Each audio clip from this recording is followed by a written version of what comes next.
Ladies and gentlemen, this is not a difficult concept to understand. You and I get it. But Democrats and media have a very difficult, very tough time grasping a very simple concept. Christopher Steele was paid by Fusion GPS, who was paid by Hillary Clinton and the Democratic Party. Why were they paid? They were paid to write up and create and fabricate a compilation of notes, gossip, hearsay, innuendo, salacious, deceptive, absurd fantasies. This was used against President Trump. If it were used against Hillary Clinton, the Golden Moo, Madam Cyberhack. And by the way, thank you very much to my one of my subscribers. I do appreciate it. I just can't get the pronunciation of Moo correct. But I guess I am not pronouncing it correctly, but I'm just going to call her the Golden Moo or Madam Cyberhack. There are other names. Just like different entities have a whole bunch of different names. Like the guy downstairs who has an office that doesn't have air conditioning, let's say. Madam Cyberhack has a whole bunch of different names, but Christopher Steele was outsourced, or Fusion GPS, and I believe Steele's company Orbis. They were all outsourced. The U.S. government didn't create or compile or obtain this information from U.S. sources. They had to rely on Christopher Steele. The Steele dossier was utilized against Trump by the FBI and others, Brennan, Comey, Clapper, all of them. And it was purchased by his political rivals. Now, we found out that Christopher Steele wants nothing to do with, he wants absolutely nothing to do with John Durham. John Durham is there to indict people, to prosecute people. President Trump and William Barr know exactly what's going on, or they know exactly what took place. But really, this is interesting. Court to unseal Christopher Steele deposition. Christopher Steele admitted using posts by random individuals. This is the Washington Examiner. So why do you think he doesn't want to speak to John Durham? Because you have the issue of intent, you have the issue of declassification, you have the issue of criminal behavior that will be prosecuted. And when you're utilizing a dossier purchased by your political rival or political rivals, and Christopher Steele admitted using posts by random individuals on CNN website to back up Trump dossier. This is the Washington Examiner, Jerry Dunleavy, March 15, 2019. Former British spy Christopher Steele admitted that he relied on an unverified report on a CNN website for part of the Trump dossier, which was used as the basis for the FBI's investigation into Trump. And then when they say, well, no, it was Alexander Downer, that's even worse.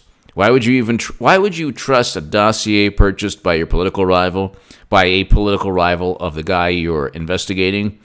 But also, why would you trust the opinion or the gossip or the hearsay of a guy who has direct ties to the Clinton Foundation? $88 million, I believe, of Australian taxpayer money was given to the Clinton Foundation because of Alexander Downer.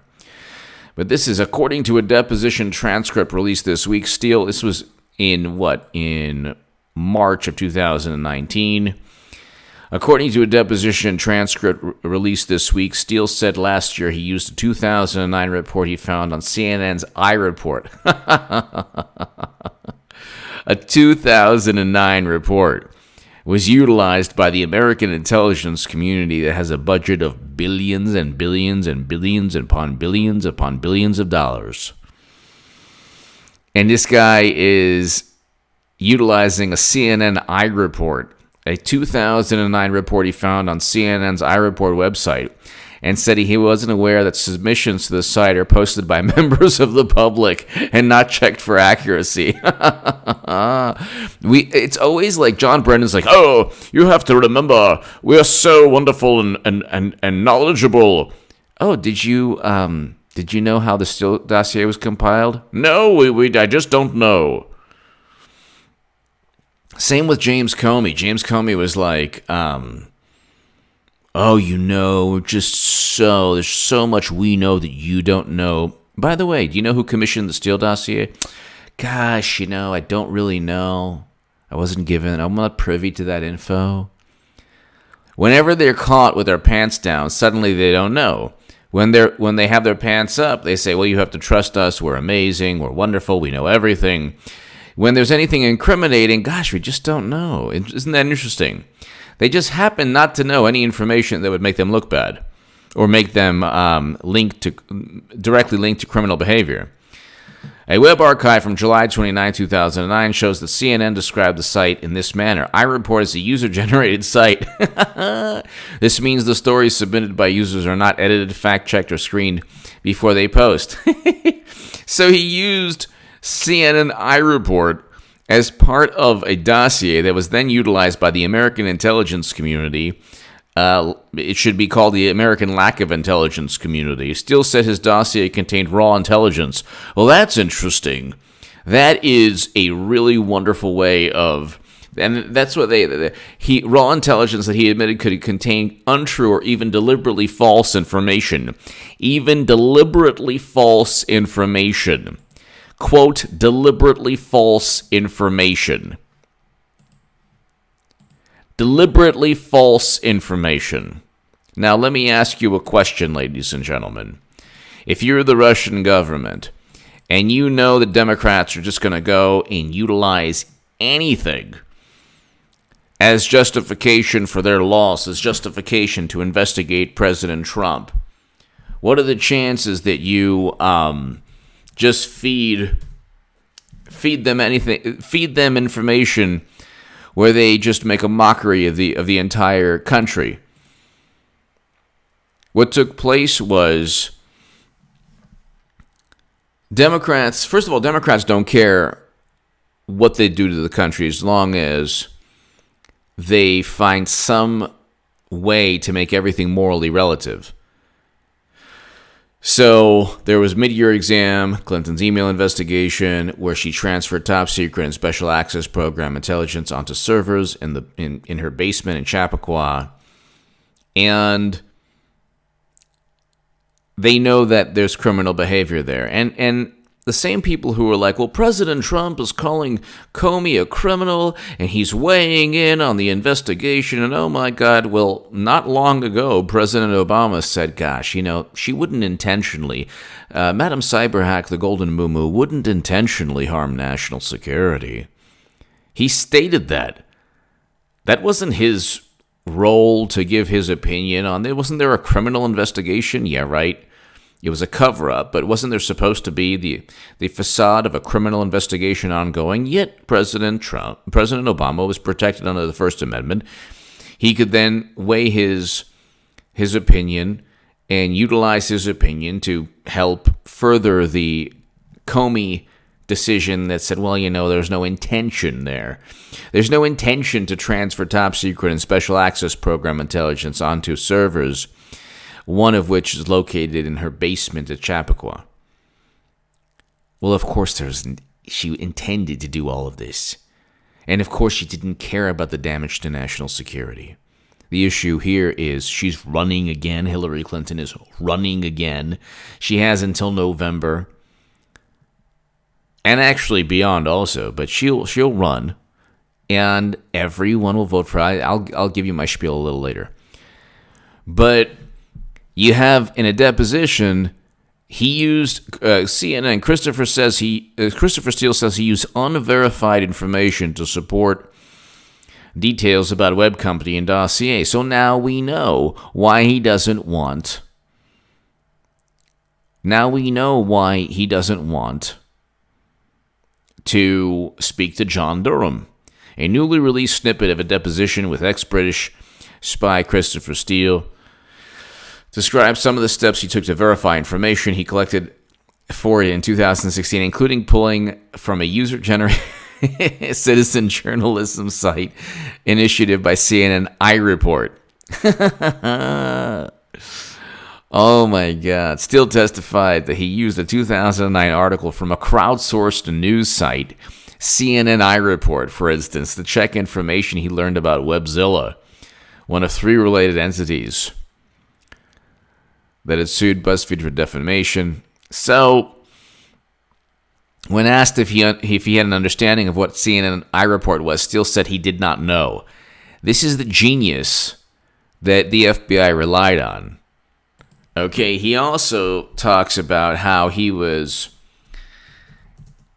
hired specifically to stop Trump. Secret memo on FBI states British.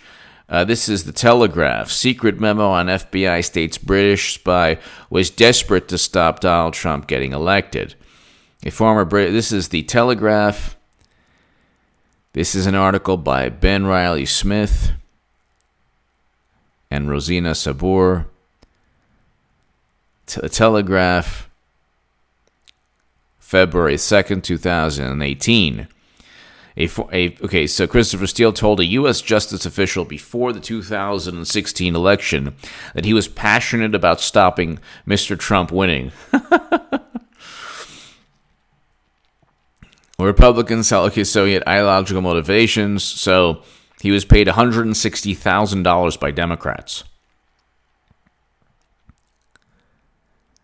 And this is a memo, this is an FBI memo. The guy he was desperate to stop Trump, and then we find out that he was paid by Democrats and that he used a CNN iReport. Okay, so let's put all of these together.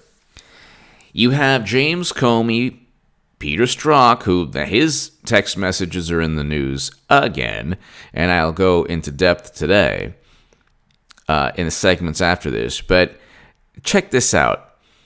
You have, and this is why he's not going to speak to John Durham.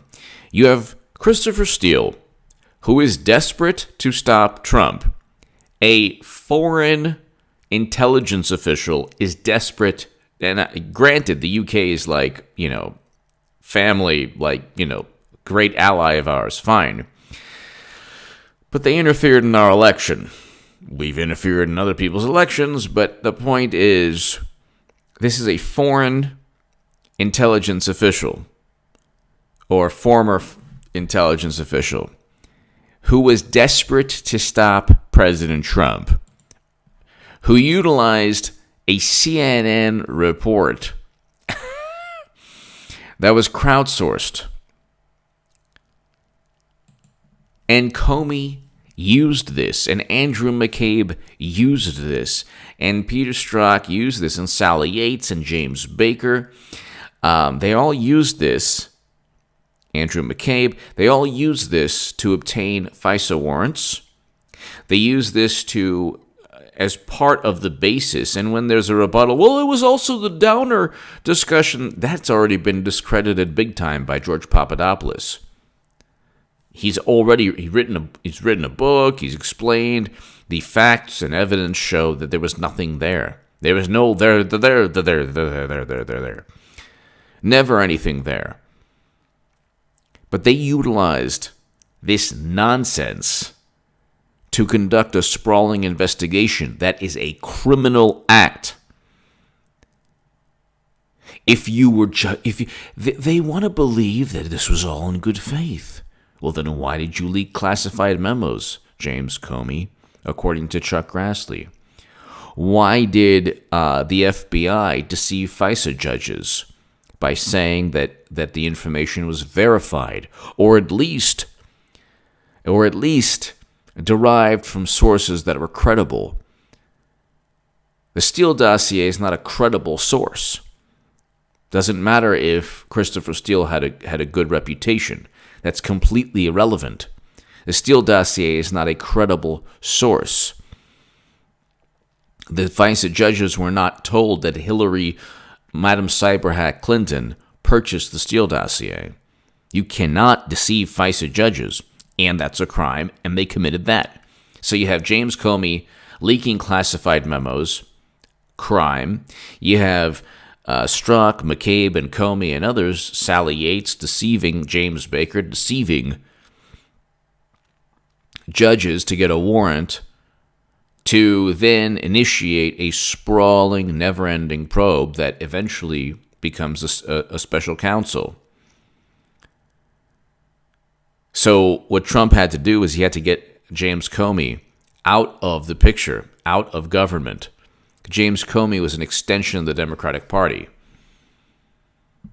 And he would have continued to be an extension of the Democratic Party. So then they said, oh my God, he was let go. We need a special counsel now. Well, they got their extension of the Democratic Party, and it still didn't work out. They still didn't get what they wanted. But, I mean, you have Christopher Steele saying that he was desperate to stop Trump. You have Christopher Steele saying, yeah, you know what, I used a CNN report in addition to allegedly an active Russian intelligence officer. And you have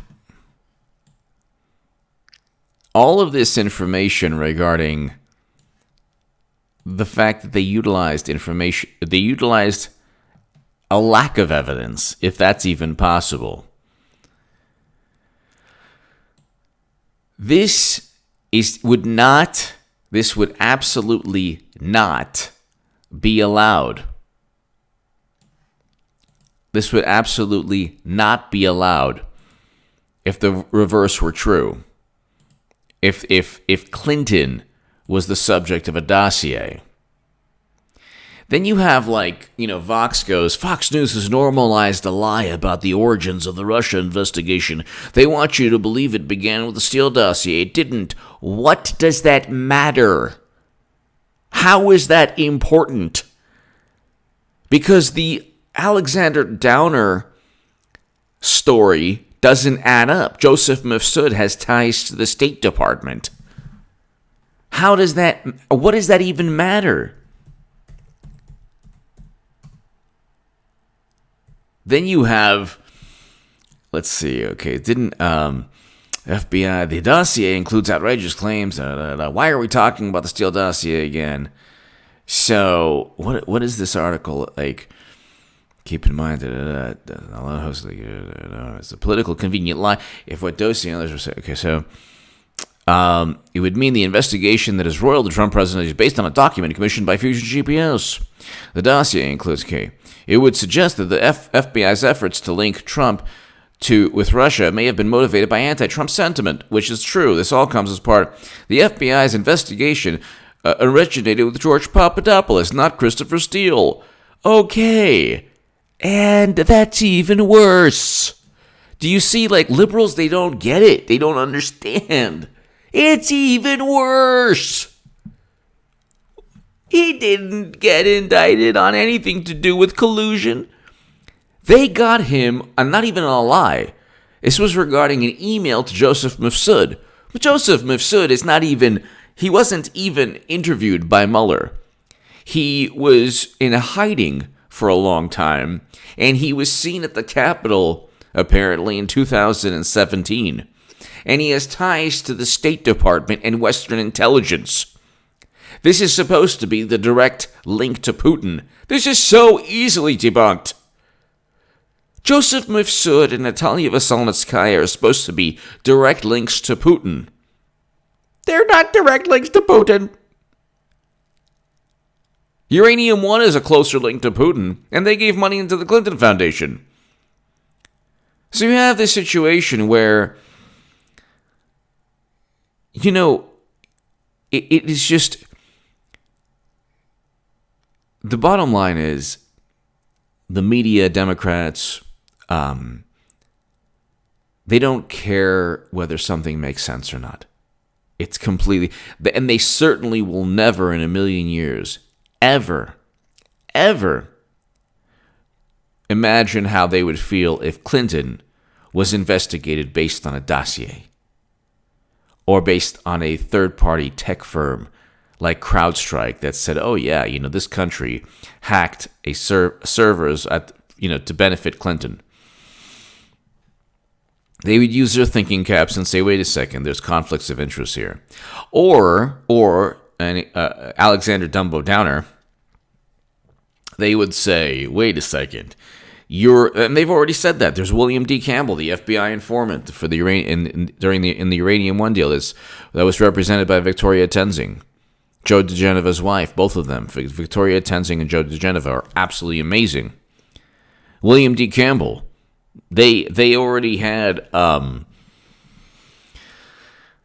William D. Campbell is an FBI informant who testified in numerous committees, stating, "Yeah, the Russians were bragging about their influence over President Obama's administration and over the Clinton Foundation." The immediate rebuttal from Democrats was, "Well, you have no proof. It's just his word." And then they utilized the word of an Australian ambassador who didn't testify to Congress.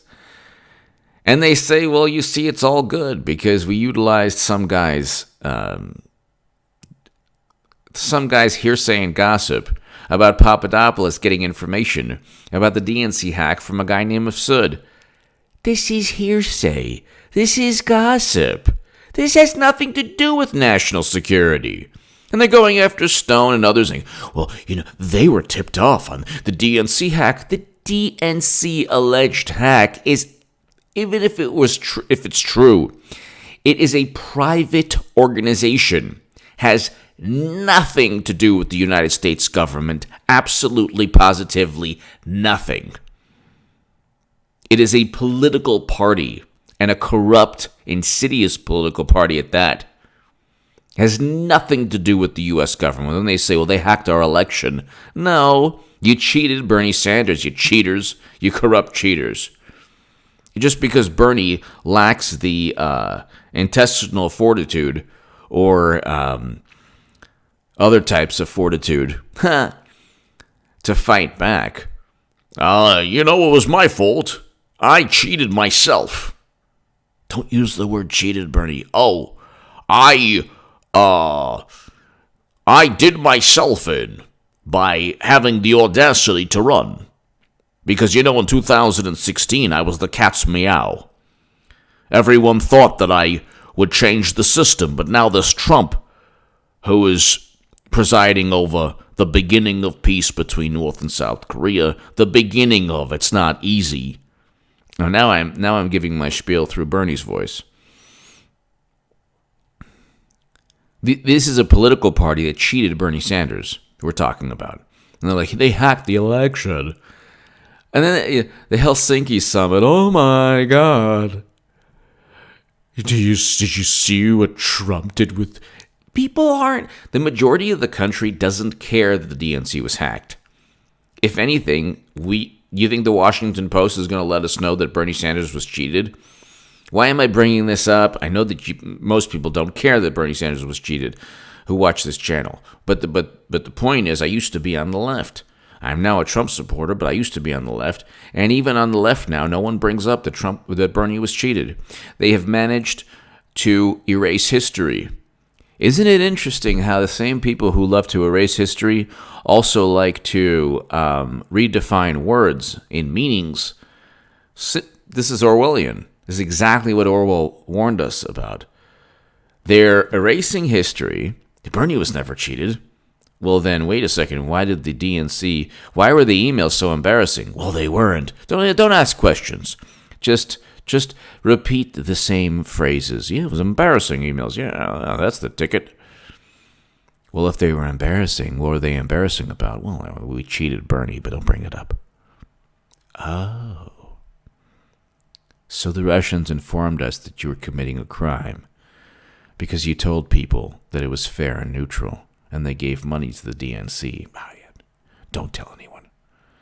We'll just say that it was the Russians hacked the election in our democracy. No, sorry. Our democracy functions by knowing how nauseating the Democratic Party is. They cheated Bernie Sanders Even Elizabeth Warren admitted that. Then she, the other day, was like, oh, yeah, we have to impeach Trump because, he works with a hostile foreign power.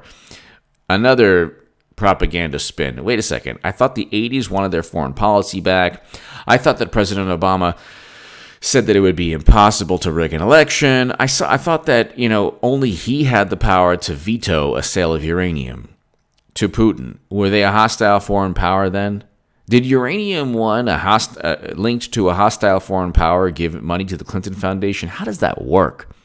Boeing got a deal in Russia, a hostile foreign power, while Hillary Clinton was Secretary of State. So it's so easy to see. It's so transparent. But the problem is when you lose an election and you're humiliated, absolutely mortified, and you've lost an election, you need something to blame. Well, what are you going to do? Look in the mirror and say, oh yeah, we're cheaters and we're horrible at it, and we even lost. And they're going to pick the same candidate again, Madam Cyberhack, the Golden Muumuu. And they're going to lose again. But I mean, what could they possibly have said? They're the smartest people in the room. And that's why I keep on saying also, people to the left, when they judge and pontificate and call everyone, try to marginalize everyone, saying, oh, you're extreme, and you're this, and you're that, and you're racist, and you're horrible, and it benefits Clinton. Even the people who don't like Clinton on the left, everything they do benefits only one political side. So they're being utilized, and they don't even know it.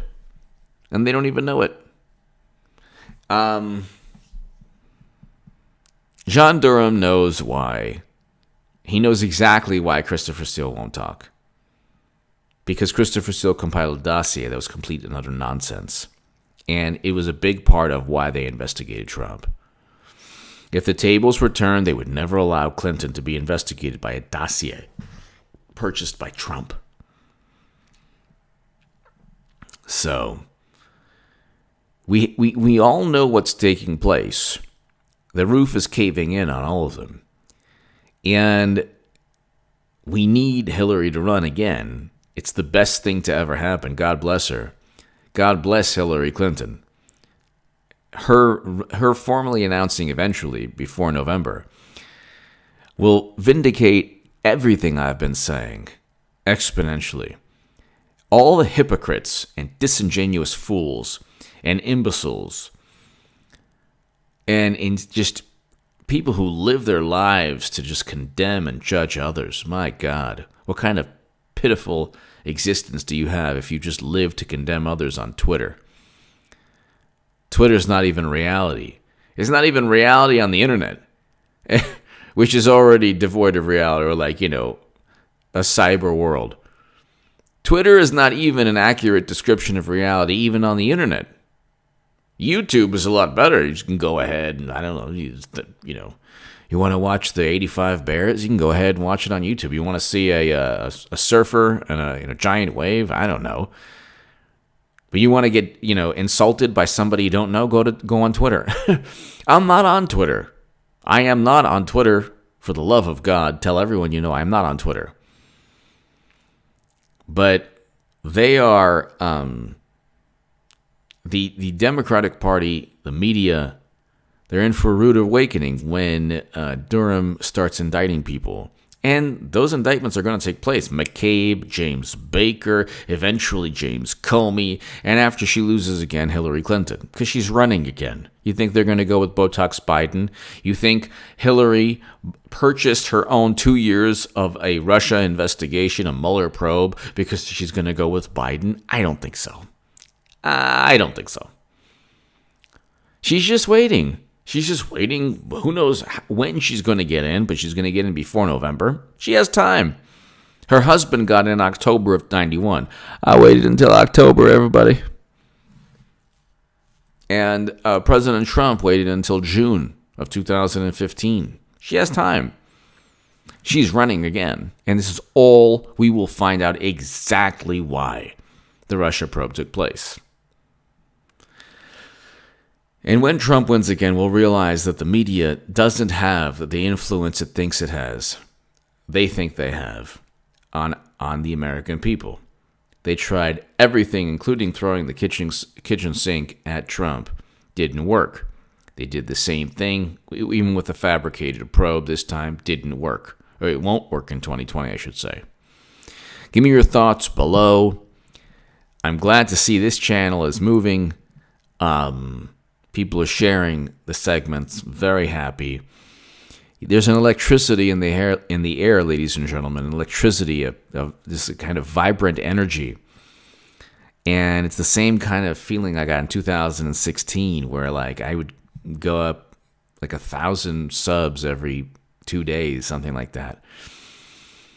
2016, you know, election season, you get to find out, my God, you know, what is this all about? And we'll realize what it's all about when Hillary Clinton runs again.